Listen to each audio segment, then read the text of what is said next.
Chapter 6. The Mirror of Flame. The silence in the cave was not empty.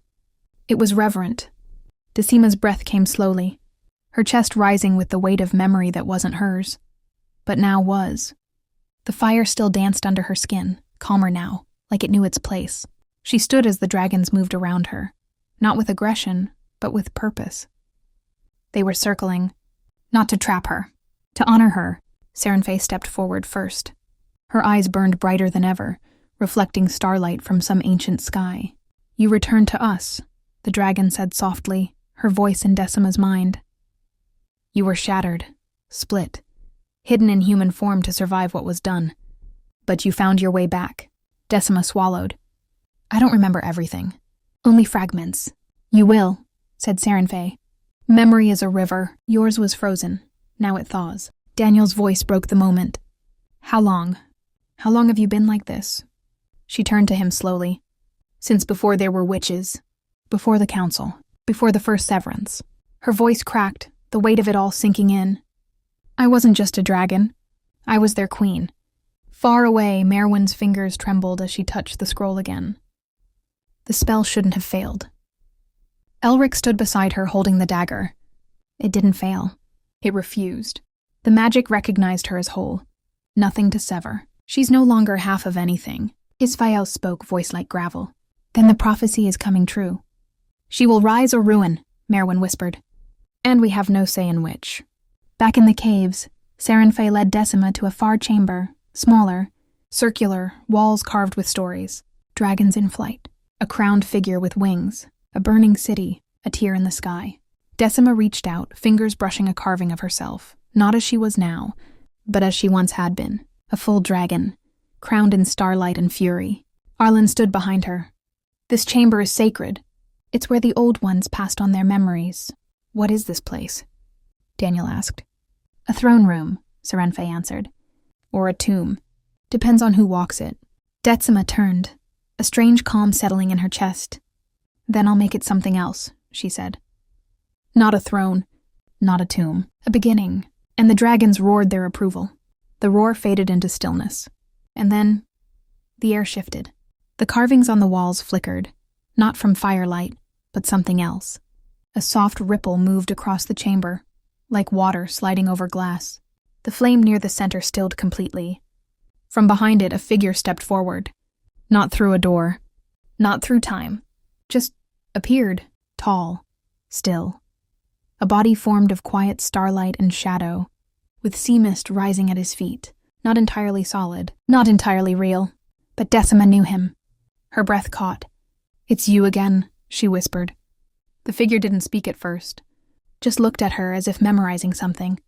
Then, in a voice low and ancient, like the sound of waves beneath the stars, he said, "The fire inside you is not just yours now." Her fingers twitched. She didn't know what he meant, not yet. But something inside her already did. She took a step forward, but the figure was already fading, dissolving, into strands of silver light that scattered into the flame and were gone. Daniel turned his head, sensing the stillness, but saw nothing. Only Decima stood frozen. Serenfe watched her with knowing silence, and far above, beyond the caves and sky, the stars pulsed once, like they had just remembered her name. Daniel stepped closer, his voice low. "You went quiet. What did you see?" Decima didn't answer right away. Her gaze stayed locked on the flame, the afterimage of starlight still flickering in her mind. "I don't know what he is," she said softly. "But he's been with me since the beginning. Before the shimmer, before all of this." Daniel frowned. "You've seen him before?" She nodded. "Not just seen, felt. Like he was watching, guiding something I didn't even know was breaking." Daniel was quiet for a moment, then said, "There was a time, months ago on the cliffs near Porthcary, I saw someone. Just for a second. He disappeared before I could blink. I thought I imagined it." Decima turned slowly toward him. "That was him." Daniel's hand brushed hers. "Do you think he's dangerous?" "I don't think so," she whispered. "He's never tried to stop me. Just warn me." A breath passed between them. "He said the fire inside me isn't just mine anymore." Daniel's brow furrowed, but he didn't ask. Not yet. "Then we'll face whatever it is," he said, steady and sure. "Together." The chamber had stilled again. No more voices, no more visions. Just the two of them and the low hum of the fire. "You're shaking," Daniel said, reaching for her hand. "I don't know who I'm becoming," she whispered. "You're still you," he replied. "But maybe it's time you stop hiding what you are." "Come with me," Daniel said, eyes steady. "Where?" "Somewhere that'll make it real." They slipped past the shuttered hardware shop on Thompson Street and turned down an alley that shouldn't have existed, not for anyone ordinary. The veil shimmered faintly, cloaking the entrance. Decima narrowed her eyes. "There's a glamour here." Daniel grinned. "Knew you'd feel it." They stepped through a shimmer in the air.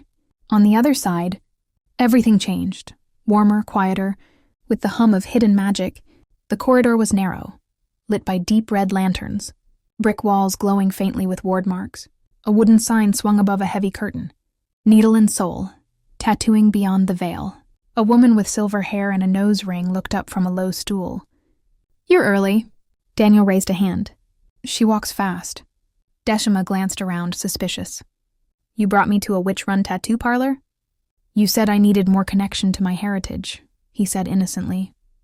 "I meant your family, not needles." The artist stood, brushing off her hands. "Let's see it then." Daniel pulled up his sleeve. "I want a dragon here." Black ink along the bicep. Detailed, a bit like, "Don't say me," Decima warned, arms crossed. Daniel turned to the artist. "Can you make it look like her?" The artist raised a brow. "You want your girlfriend's face as a dragon tattoo?" Decima stared at him. "I swear to all 9 hells." "Not in a creepy way," Daniel said quickly. "Just the eyes. Maybe her hair? That look she gives me when she's about to hex something." Decima looked to the artist. "If he says make her look fierce, stab him." The woman chuckled. "Fierce it is." Daniel settled into the old leather chair. "You said you're a dragon. I'm just honoring the truth. You were supposed to get a symbol." "Not my face. I am getting a symbol. You just happen to have a very symbolic face." Decima groaned, covering her own. The artist winked. "Don't worry. I'll glam it subtle.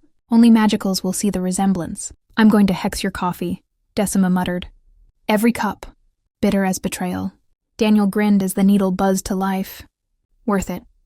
Later, as they stepped back into the street and the glamour sealed behind them, Daniel flexed his arm.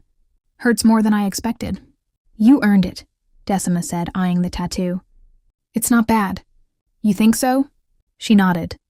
"But if you ever get my full face inked on your chest, I'm putting a tracking charm on your bollocks." Daniel grinned wider. "That's love."